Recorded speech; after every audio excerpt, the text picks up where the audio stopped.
শপথ কইরা ভুইলা গেলি রে পিয়া আমার মুসলিম হয়েও কাফের সেজেছে। প্রিয় দর্শক, আসসালামু আলাইকুম। আমি এস এম মেহেদী হাসান চলে আসলাম আমার অফিস থেকে আপনাদের মাঝে আজকে নতুন একটা বিষয় নিয়ে আলোচনা করার জন্য। দর্শক, আমি প্রথমে একটা গানের কলি এক কলি আপনাদের মাঝে তুলে ধরলাম। দর্শক, আমি যে গানের একটা অংশ আপনাদের মাঝে তুলে ধরলাম, এই অংশটাই আপনারা কি বুঝলেন? এই অংশটার ভিতরে কি কথা তুলে ধরা হয়েছে? এই অংশটা শুনে আপনারা কি বুঝলেন? প্রিয় দর্শক, আজকে আলোচনার বিষয়টা হলো এই অংশটা নিয়ে আমি আলোচনা করব। এই যে এক কলি গান গেলাম, এই গানের কলিটা বললাম আপনাদের, এই গানের কলিটা নিয়ে আমি আলোচনা করব। দর্শক, আমার একটা পরিচিত আমার এই ভিডিও দেখে আমার একটা ভিউজার সে আমাকে কল দিছিল। আমাকে কল দিয়ে সে এই গল্পটা আমার সাথে শেয়ার করছে এবং আপনাদের মধ্যে তুলে ধরতে বলছে, তাই তুলে ধরছি। দর্শক, এই যে ভাইটা আজকে গল্পটা তুলে ধরার কথা বলছে, এই ভাইটা আমাকে বলল যে আপনি আপনার প্রত্যেক সাবস্ক্রাইবারের জন্য, আপনার প্রত্যেক দর্শকের জন্য আমার এই গল্পটা তুলে ধরবেন। এই ভাইয়ের জীবনে ঘটে যাওয়া গল্প। প্রিয় দর্শক, গল্পটা হলো এই ভাই একটা মেয়েকে অনেক বেশি ভালোবাসতো, আর ওই মেয়েটা নাকি এই ভাইকেও অনেক বেশি ভালোবাসতো। যখন দুইজনের ভিতরে ভালোবাসা গাঢ় হয়, তখন এই ভাই এসএসসি পরীক্ষা দেওয়ার পরে আর ওই যে মেয়েটাকে ভালোবাসে ওই মেয়েটাও এই একই স্কুলে ক্লাস 8-এ পড়তো। আর এই ভাই এসএসসি পরীক্ষা দিছে, আর তখন এই মেয়েটা ক্লাস 8-এর পরীক্ষার্থী। এমন একটা টাইমে এসএসসি পরীক্ষার পরে এই ভাই তাকে পড়াশোনার জন্য শহরে যাওয়া লাগবে। ভাই কলেজে চান্স পেল এবং শহরে চলে গেল। শহরে যাওয়ার পরে প্রিয় দর্শক, শহরে যাওয়ার পরে যখন শহরে যাবে, তখন এই মেয়েটার সাথে তার কথা হলো এবং তার 2-3টা বন্ধু এবং ওই মেয়েটার 2-3টা বান্ধবীর সামনে এই মেয়ে কোরআন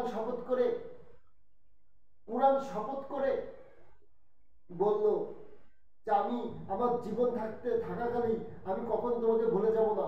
যদি আমার পরিবারের বিরুদ্ধেও যেটাই যে হলো তোমাকে বিয়ে করবো এবং তোমার জন্য অপেক্ষা করব।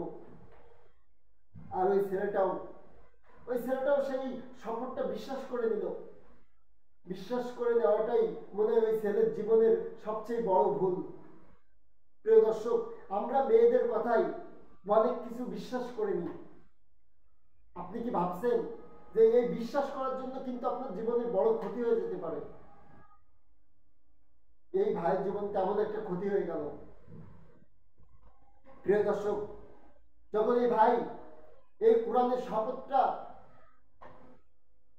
শপথটা বিশ্বাস করে নিয়ে চলে গেল পড়ার জন্য, যে এরিয়ায় কলেজ চয়েস হয়েছে, যে এরিয়ায় চান্স পাইছে সেই এরিয়ায় চলে যে তার লেখাপড়া চলতেছে, আর পাশাপাশি এই মেয়েটার সাথে কথাবার্তা চলতেছে। তারপরে যতদূর জানা গেছে, এই মেয়েটা যখন ক্লাস 9-এ উঠছে, উঠে 3 মাস থেকে 4 মাস ক্লাস করছে, তারপরে যে এই মেয়েটা নিজে ক্লাস 10-এ নতুন যে ছেলেরা উঠছে, তাতে একটা ছেলের পছন্দ হয়ে যায়। আমরা যতটুকু শুনছি আর যতটুকু জানছি, এই কোন ছেলে কিন্তু তাকে প্রপোজ করে নাই, কিন্তু এই মেয়েটা নিজেই একটা ছেলেকে প্রপোজ করে বসে, কিন্তু ওই ছেলের সাথে কিন্তু তার সম্পর্ক, ওই ছেলের সাথে তার কিন্তু কন্টিনিউ কথা হয়, এবং ওই ছেলের সাথে কিন্তু তার প্রেম ভালোবাসা চলতেছে। তার ভিতরে এই মেয়ে মেয়ে কিন্তু অন্য একটা ছেলেকে, তার এই স্কুলের ক্লাস 10-এ পড়া একটা ছেলেকে ছেলেকে আবার প্রপোজ করে, তাদের ভালোবাসা কন্টিনিউ চলে। তাহলে একটা মেয়ে দুইটা জায়গায় তার নিজের স্কুলে চলতেছে ভালোবাসা, এবং তার যে 1 নম্বর বয়ফ্রেন্ড, যে এখন পড়াশোনার জন্য বাইরে থাকে, তার সাথে তার ভালোবাসা চলতেছে। হ্যাঁ ভাই, প্রিয় দর্শক, মেয়েরা পারে, মেয়েরা এটা পারে, এটা সম্ভব মেয়েদের দ্বারা, যে এক মেয়ে 2-3টা ছেলের সাথে কন্টিনিউ কথা বলে, কন্টিনিউ দেখা করে, কিন্তু আরেকজন কিন্তু জানতে পারে না। আপনি ভেবে দেখছেন? আপনার সাথে কিন্তু এরকম ঘটতে পারে, আপনার সাথে কিন্তু এরকম হতে পারে। সবসময় সতর্ক থাকবেন। আপনার একটুখানি সতর্কতে আপনার জীবনে বড় বিপদ থেকে আপনি সরে আসতে পারেন। আপনি জানেন, আপনি কি জানেন, কখনো কোনো মেয়ের জন্য আত্মহত্যা করতে নাই, আত্মহত্যা করা মহাপাপ। আর কখনো কোনো মেয়ের জন্য কাউকে ছাড়তে নাই, পরিবারও ছাড়তে নাই। দেখবেন আজকে আপনি যে মেয়েটার জন্য পরিবার ছাড়ছেন, একদিন ওই মেয়ে আপনার ছেড়ে দেবে।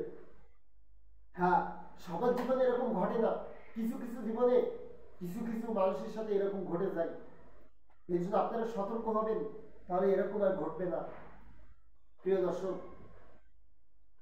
এই ভাই, এই মেয়েটা যখন এই ক্লাস 10-এর ছেলের সাথে প্রেম চলতেছে, ওদিকে ভাই তো নিজেই, সে তো তার মনে বল আছে যে আমার সাথে কোরআনে শপথ করছে, ও তো আর কাউকে ভালোবাসবে বলে আমার মনে হয় না, এই জন্য ও ভাই আর বেশি খোঁজও দেয় না।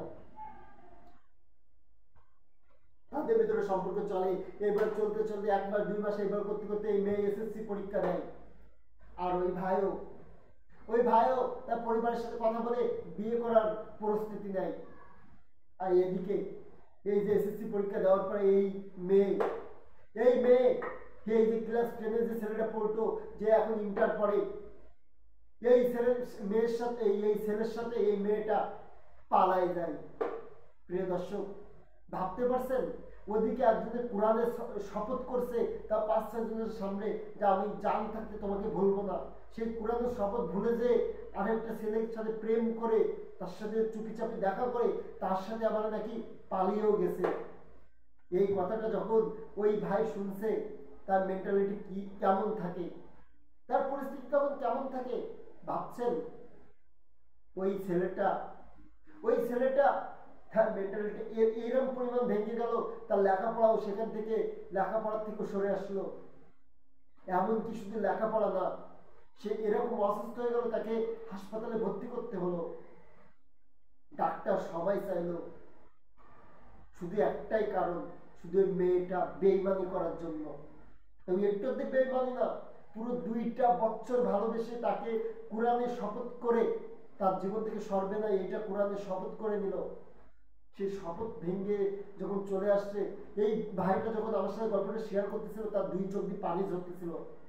আর ওই ভাইটা শুধু একটা কথা বারবার বলতেছিল যে ও কি করে পারলো এটা আমার সাথে করতে। ও নিজে কোরআনের শপথ কাটছিল, তাও 1 জন না 2 জন না 4-5 জনের সামনে ও নিজেই কোরআনের শপথ কাটছিল। এটা কি করে পারলো যে আমাকে ছেড়ে অন্য একজনকে বিয়ে করতে, তাও নাকি ভালোবেসে। যদি জোর করে তার পরিবার তাকে বিয়ে দিত, তাহলে আমি এত কষ্ট পাতাম না। প্রিয় দর্শক, আপনার সাথে এটা ঘটতে পারে, আপনার সাথে না ঘটুক, আপনার বন্ধুর সাথে ঘটতে পারে, না আপনার ভাইয়ের সাথে ঘটতে পারে, না হলে কোনো সার্কেলের, আপনার বন্ধু সার্কেলের মাধ্যমেও ঘটতে পারে, তার ভিতরেও ঘটতে পারে। সতর্ক হবেন, আপনারা সতর্ক থাকবেন। বেশিরভাগ ছেলেরা সতর্ক থাকবেন। আপনাদের নিয়ে আপনার পরিবারের বিশাল বিশাল একটা গর্ব, এবং আপনার পরিবারে কিন্তু অনেক বেশি চিন্তা আপনার মতো ছেলেকে নিয়ে, যে আপনার পারে তাদের ভরসা থাকবে, আপনার পারে একদিন আপনাকে তাদের দেখাশোনা করতে হবে। তাহলে এরকম কোনো সিদ্ধান্ত নেবেন না যাতে আপনার পরিবার কষ্ট পায়। প্রিয় দর্শক, সব ভালো থাকবেন, সুস্থ থাকবেন এবং সতর্ক থাকবেন। আমি এসএম মেহেদী হাসান বিদায় নিচ্ছি আমার অফিস থেকে। সবাই ভালো থাকবেন, সুস্থ থাকবেন, আর আমার জন্য, আমার চ্যানেলের জন্য দোয়া করবেন। আর আমার সুপার পাওয়ার টিভি ইউটিউব চ্যানেলটা লাইক, কমেন্ট, শেয়ার এবং সাবস্ক্রাইব করে আমার পাশে থাকবেন। আল্লাহ হাফেজ।